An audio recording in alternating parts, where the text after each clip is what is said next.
One of the symptoms that are predicted that describe the days before Mashiach in the Zohar is that the truth will be missing. It won't be minimized, it won't be compromised, it will be missing. It won't be important, it won't be an issue at all. Truth will not be interesting, will not be considered a virtue. Now, usually we take these descriptions or these symptoms to mean that just before the coming of Mashiach, things are going to be terrible. How terrible? They give you a whole list of things, how bad it's going to be. But in that list of things, the chutzpah will be great, the truth will be missing, there'll be poverty, there'll be a lack of leadership. It all sounds like chaos. Kind of familiar, no? But each of those symptoms must also be a necessary preparation relevant to Mashiach. It's not just chaos in general or negative symptoms in general. Like, we're going to be in big trouble, there's going to be a lot of problems, and Mashiach is going to fix them all. That's too random. Every symptom has something to do with Mashiach. Is in some way not only a preparation for Mashiach, but it kind of contributes to the coming of Mashiach. So why would it be necessary that before Mashiach comes, the truth will be completely uninteresting, unimportant to anybody? So if we take a look at the development of the times, the era in which we live, I remember distinctly that in the 50s, people were very serious, responsible, thoughtful, maybe even philosophical. People were looking for the truth, and they were confused because there were so many voices claiming to know the truth, to have the truth, to speak the truth. And people were confused. Who am I to believe? Who is really telling the truth? Now, when we say the truth, we don't mean who is honest and who is lying. We don't mean that. Truth with a capital T is not the same as honesty. It's not, I really believe what I'm saying. That's not the question. The question is, what you're saying, is it the truth? So you have different religions telling you what the truth is. You have different philosophical schools of thought telling you what the truth is. You have different political philosophies, each claiming that it is the truth.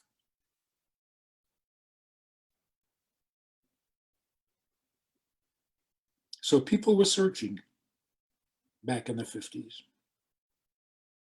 They couldn't find a satisfying answer.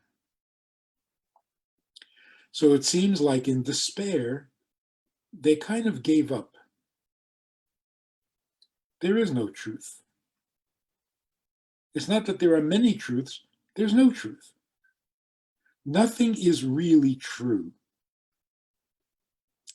Whatever suits you, whatever feels right for you, whether it's physically, emotionally, mentally, or spiritually, find your thing and live it. Enjoy it to the maximum. Try it, you'll like it. That was the 60s. So for a decade or more,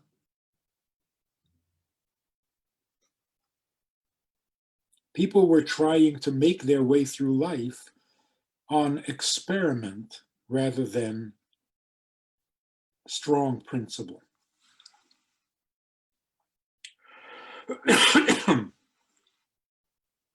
It was a peaceful time, more or less. And it developed into the belief that there really is no one truth. If it works for you, that's what we call your truth. I was sitting in an airport, and this missionary comes over, evangelical, and he gives me a little sermon about the truth of the Bible. That every word in the Bible is true. So I said to him, I know. I'm a Kohen, which means that Aaron is my grandfather, which means that Moses is my uncle, and Miriam is my aunt. He was stunned, speechless, and he didn't know what to say, and he walked away. Question is,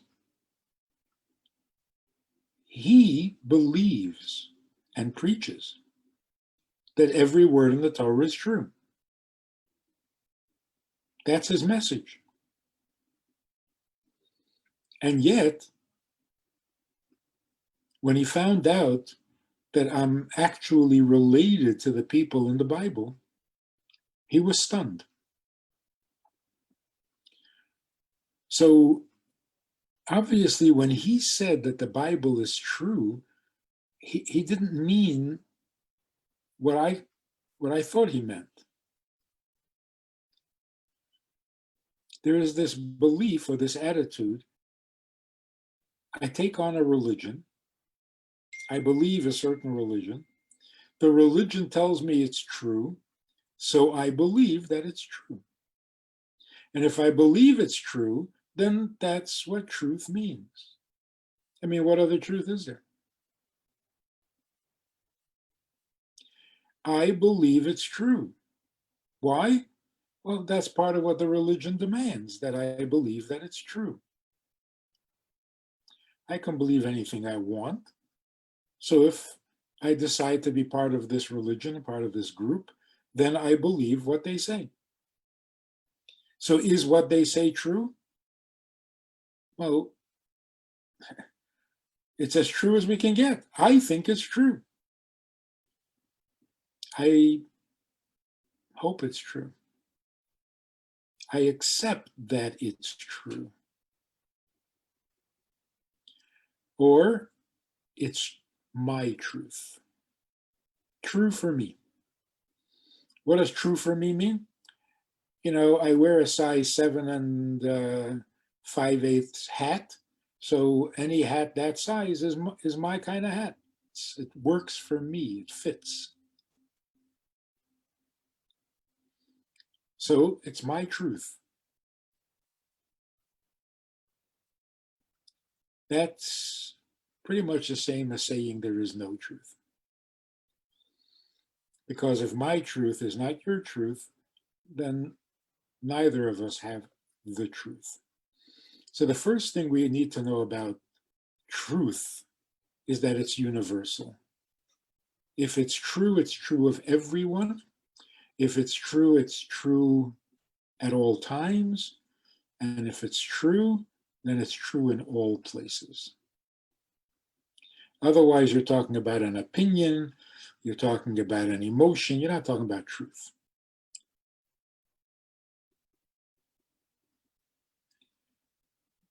The coming of Mashiach is the experience of having the absolute truth completely revealed, completely exposed, so that you can't help but see it.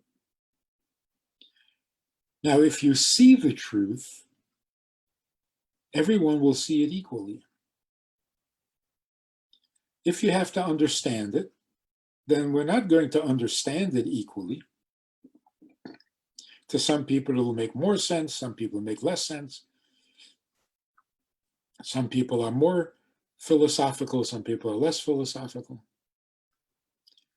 If it's something you have to love, well, different personalities, different temperaments. Some will love it more. Some will love it less. So it can't be true.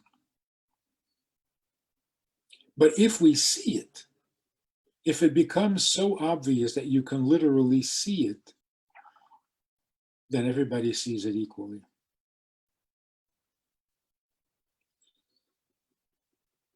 So the definition of the perfected world, the world after Mashiach, is that the truth will be obvious. The condition before Mashiach is that the truth is not obvious. So you can have many different problems. Either you have too many truths competing with each other so that you're confused, or you have a complete disillusionment where you give up on truth, nothing is true, nobody really knows, and then you're reduced to your own experiment and your own experience. And that divides people into fragments. See, at least if you have many truths, how many are you going to have? 5, 6, 10? So all of humanity divides up into 10 groups, 10 beliefs, 10 religions, 10 lifestyles. That's not terrible. When you divide 7 billion people into 10 groups, it's not like we're alone in the world. But when you have no truth at all, and the only way that you find your path is how it tastes to you, how it feels to you at the moment,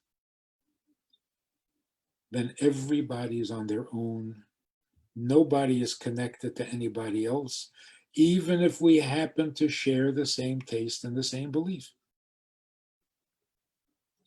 We may believe the same thing, but if it's not true to me, and therefore also true to you, then it is my experience versus your experience. And even if we're experiencing the same thing, we each experience it separately.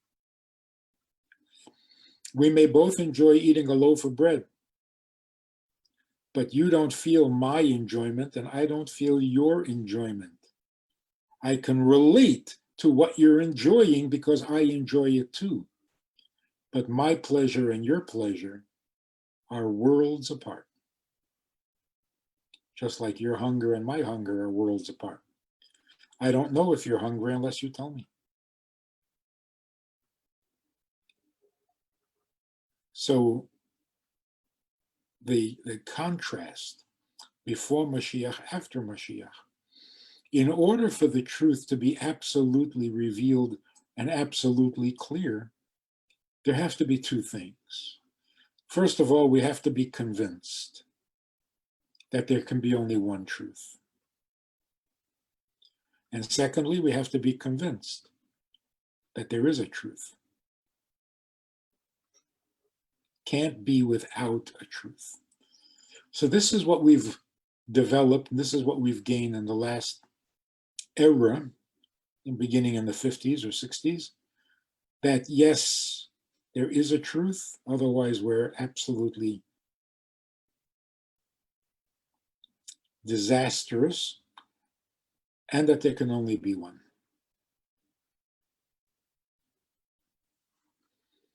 But let's pursue a little more what this notion of truth really means.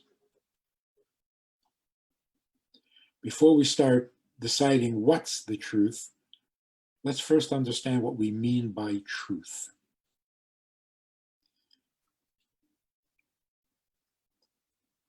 Whether something is true or false may be an issue for many philosophers, like the philosopher with the lantern who went searching for the truth.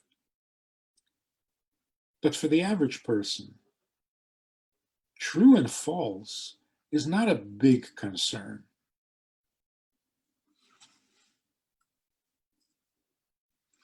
What's more of a concern and more of an interest is what appeals to the emotions. See, if you lie to me, if I find out you lied to me, you didn't tell me the truth, I get very upset, I get hurt, I get frightened. It's an emotional reaction. I hate being lied to. I hate being deceived. How dare you lie to me? It's offensive and it's frightening. Because if I'm misled, if I can be confused about matters, I could get hurt. So when I object to lying and I demand the truth, it's coming from an emotional place. I don't really care what the truth is in the abstract. For example, the notion that there are good people and bad people. Good people will do good things, bad people will do bad things. Good people will be nice to you, bad people will hurt you. So that's an issue that emotions can respond to. I get emotional about that stuff. Friendly or unfriendly, that touches me emotionally. Friend or foe, that's not a question of true or false.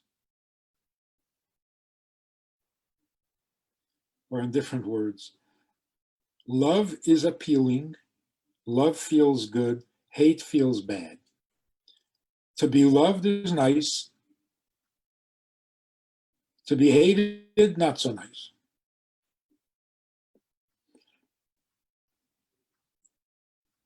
Is love true?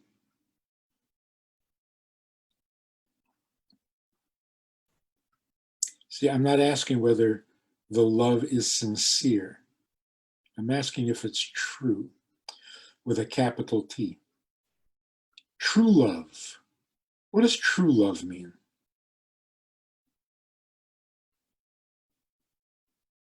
It means a lasting, deep, sincere, honest love. That has nothing to do with truth.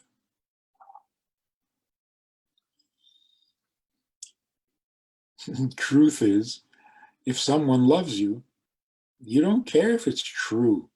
It feels wonderful. Yes, you do care if it's honest, because you don't want to be hurt. You see, again, that's not a question of true or false. It's a question of pleasure and pain.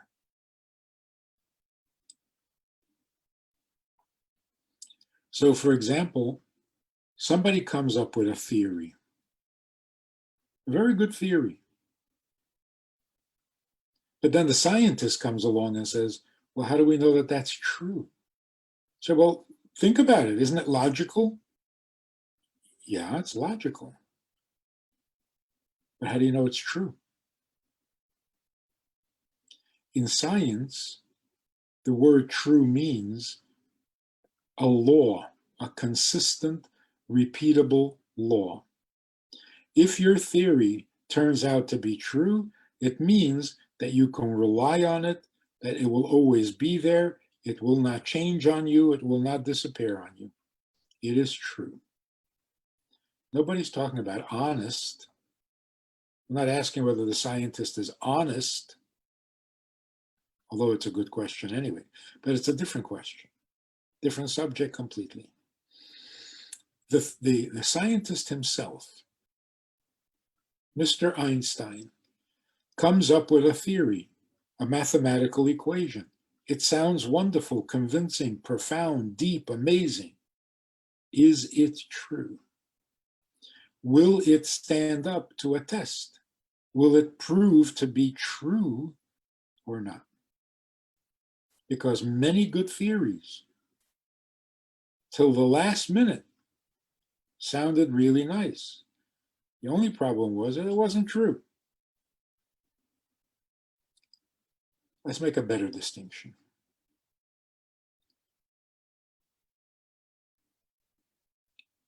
Is it true, for example, that what goes up must come down? Well, what do you mean by true? Is it our experience that when we throw things up, they all fall down? Pretty much, yeah. Does that make it true? So let's make a distinction between fact and truth. True means more than real, because facts are real. Fact is what goes up comes down. It's a fact, a rather consistent fact, which is where we get our notion of gravity. So if I say what goes up must come down, is that a fact? Yeah, it's a fact. Is it the truth? No, it's not the truth. Because the two realities, one called fact and one called truth, are very different from each other. Fact is a reality that happens to be. The fact's on the ground, that's what happens to be. Truth means a reality that must be. It doesn't just happen to be this way. This is the way it must be. I guess a simple example. Human beings are inherently good. True or false? True. The average human being is basically good. Fact? No. It's not a fact. Fact is people are pretty selfish. Fact is people are pretty dishonest, greedy, weak. That's the fact. So, which reality do we go with? Truth says that human beings are basically good. Fact says, no, they're not. Another example. Jews don't eat pork. True or false? Absolutely true. You've never met a Jew who eats pork? Oh, yeah. So Jews do eat pork. Well, yeah, that's a fact. But Jews don't eat pork. That's the truth. In other words, if things were true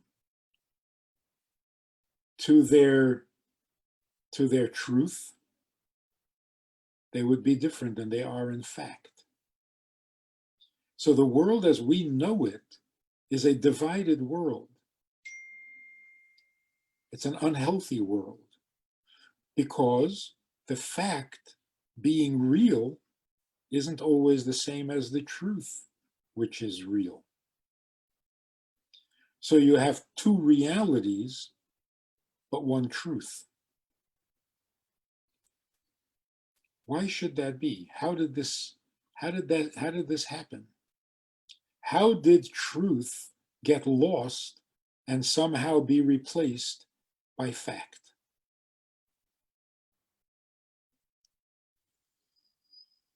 So now, what are we talking about when we say truth? What is true doesn't necessarily feel good. What is true is not necessarily popular. In fact, truth is hardly ever popular. So here's what we have now. The human being possessed of intelligence has an interest in knowing the truth. And because of their intelligence, human beings are repelled or repulsed by falseness. Not by dishonesty, by false. You know, a person has a deep belief and then finds out that it's not true. That can be more devastating than any physical illness. It pulls the rug out from under you, and it destroys you from within. That's why some people are afraid to have any deep beliefs, any commitments to a truth is a little scary. So we see that there is this instinct in a human being. Tell me the truth. What's the truth? What are they asking for? Tell me the way things ought to be. I know how things are. I don't like it. Most people will tell you that the world must become better than it is now. This is as good as it gets? No. How do you know that? Maybe it is as good as it gets. Why are you disappointed when people do bad things? Why are you disappointed when tragedy strikes? That's the way it is. It's the way it is. Some people actually say, have the courage to admit that life stinks. And that's just the way it is. That is not intelligent. That's the self-defense mechanism. I am protecting myself from any disappointment. So rather than look for a truth and be disappointed, there's no truth. This is life. This is the way it's been. It will always be like this. There will always be war. There will always be crime. That's it. What is it in the human mind and heart that rebels against that? Can't accept that. It's got to get better than this. So first of all, that is a perfect definition of Mashiach. What is it exactly, the belief in Mashiach? The belief in Mashiach is, it's got to get better than this. Not, I hope it'll get better. It has to. This cannot be the truth, even though it's a fact. That's what has helped us survive the worst times in our history. It's not enough to hope for better days. You have to be absolutely convinced that there must be better days. Not just because I don't like the pain, not just because I want something better, but because there is something true, and this is not it. We are not the way we're meant to be. That's the truth. Truth means the way it's meant to be, even if it's not that way today. So the conviction and the belief that the world will get better, we will have peace on earth. Where does that come from? From the conviction that there is a truth beyond the fact. Now here's the amazing thing. The Alter Rebbe introduced the thinking of Chabad with a very simple statement. We have a godly soul and we have a human soul. The human soul is a fact. I have to eat, I want to eat, I'm tired, I got to sleep, I need some money, those are the facts of life. Is that how it's meant to be? I have to depend on food in order to stay alive. I have to depend on drink. I have to depend on sleep. on other people supporting me? I know it's true with a small t, but is it the truth? This is the way it must be? A human being must depend on vegetables?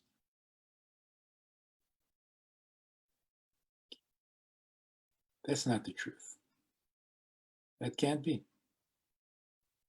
So, for all of history, as far back as anybody can remember, we were told that there is a good inclination and a bad inclination, and you got to fight the bad inclination and choose the good. That's an emotional appeal. Nobody said that the good is true and that the bad is false. They said the good brings benefit, the bad brings disaster. So you're appealing to my emotions. My greed for reward and my fear of pain, of punishment. The Alter Rebbe came along and said, no, we have a godly soul and we have a human soul. And the difference between them is the godly soul talks truth. The godly soul appreciates truth, is always looking for the truth. The human soul just wants what works. I don't care if it's true. Give me something that works for me. Whether it's a religion, a belief, a philosophy, a political system, or a meal. If it works for me, I'm content. So if you promise me that I'll get to heaven if I behave myself, okay, I hear you. It speaks to me. If you threaten me that I'm going to go to hell if I don't behave, you got to me. I'm impressed. I don't care if it's true or false.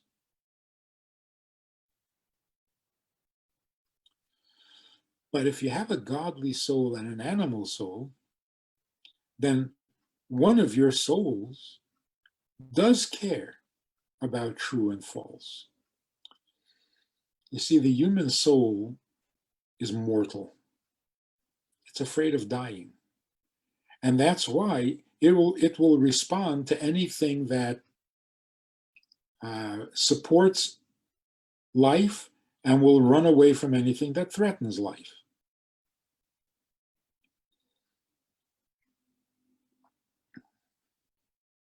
The godly soul is immortal. It's not afraid of dying because it's not going to die. Then what are the godly soul's issues? What does it run towards and run away from? It runs towards truth and it runs away from anything that is not true. And what is not true? What works for you isn't necessarily true. So only the mind has an appreciation for true and false. The heart just thinks of pleasure and pain, agony and ecstasy. True and false is an issue that exists only in intelligence.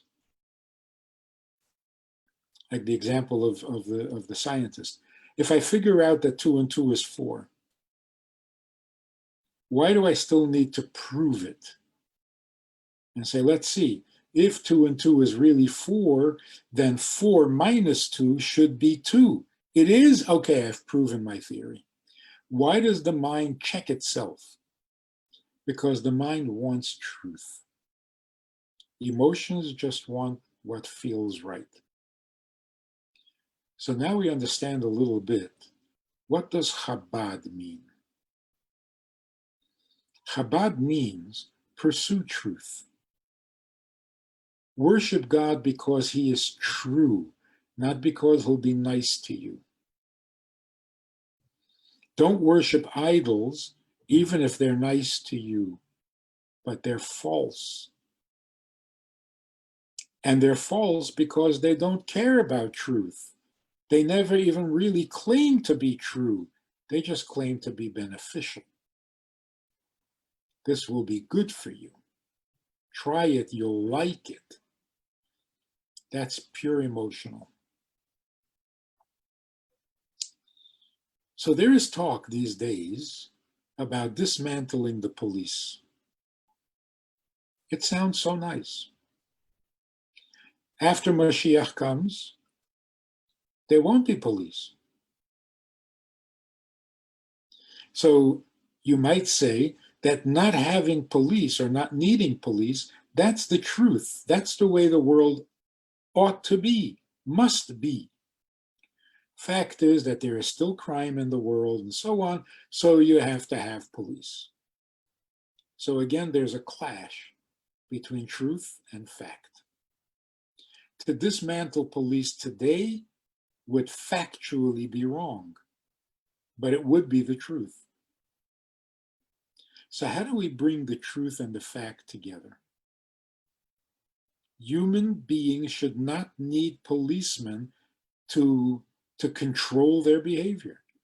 They shouldn't need a threat of punishment, imprisonment, electric chair. Why do we need that?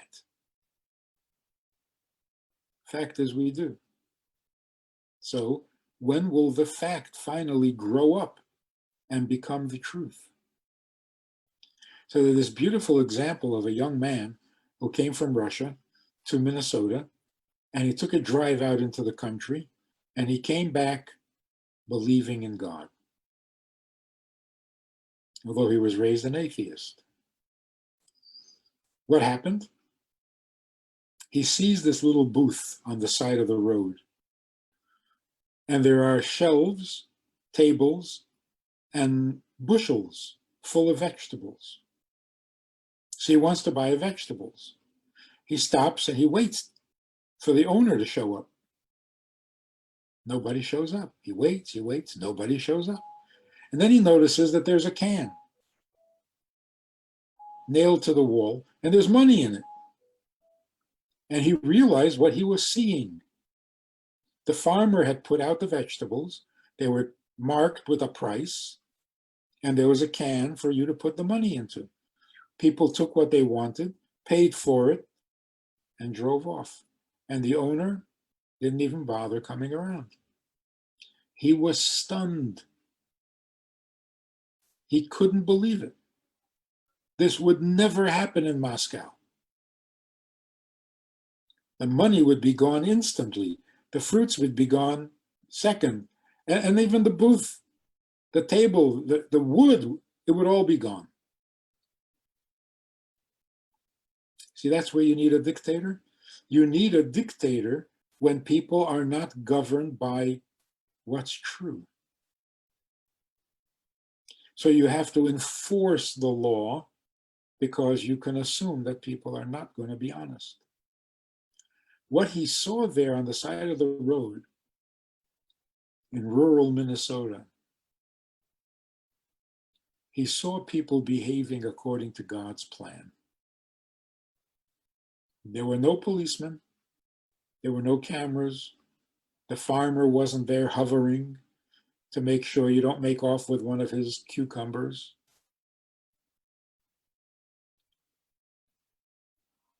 There's an eye that sees and an ear that hears that objects to stealing. And that's always been and it always will be. It's true. And because of that truth and because of that awareness, people will actually put money in the can when they take a vegetable and not think anything of it. That's the way it is. So can we do without police? We can do without police if we're in touch with truth. If we live by fact, we need police constantly. So it turns out that Chabad is an indispensable preparation for the coming of Mashiach. Mashiach will be the revelation of truth. Who's going to appreciate it? Who cares when something is true or false? The mind cares. The intelligent soul cares. The emotions don't. So if we live in a world of emotion, there's going to be nothing but ugliness and crime.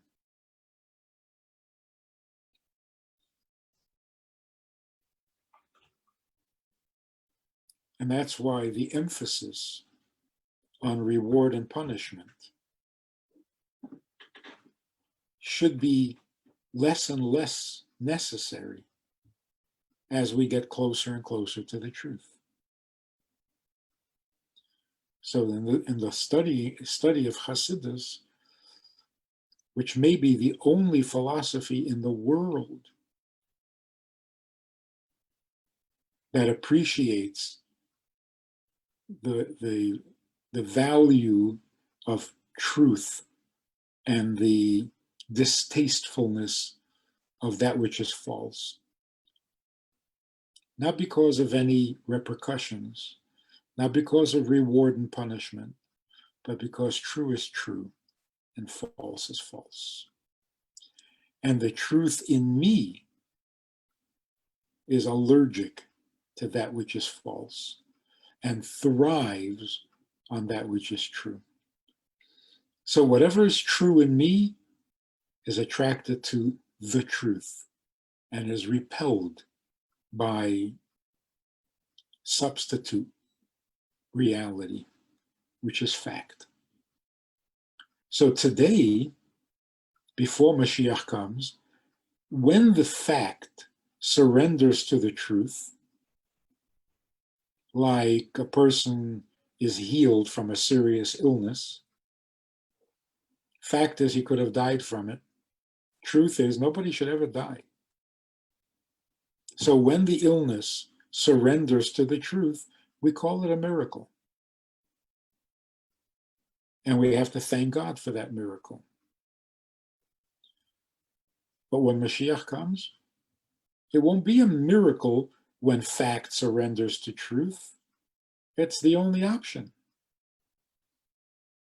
A world that heals is no longer split, so that there are no two realities. One reality. The truth is also a fact, and the fact is also the truth. So when Mashiach comes, Jews won't eat pork. True? True. Will it be a fact? It'll be the fact. Because you can't have conflict between fact and truth. And since truth cannot surrender, then the fact is going to have to surrender to the truth. And that's what we mean by the coming of Mashiach. The coming of Mashiach means that whatever is true will be the fact. And whatever is a fact will be only the truth. In practical terms, what I know I should be, but I'm not, the potential that I carry for goodness that remains potential year after year after year, that's going to change. The goodness that exists will also be the reality every day. And this divide between potential and actual is an unhealthy one. A healed world won't have that, won't tolerate that. So whatever potential goodness there is will become actualized.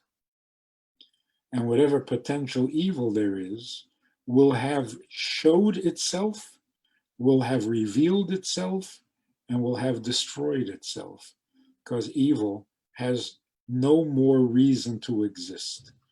It existed as a fact, never as a truth. So when fact surrenders to truth, we will have a very healthy world.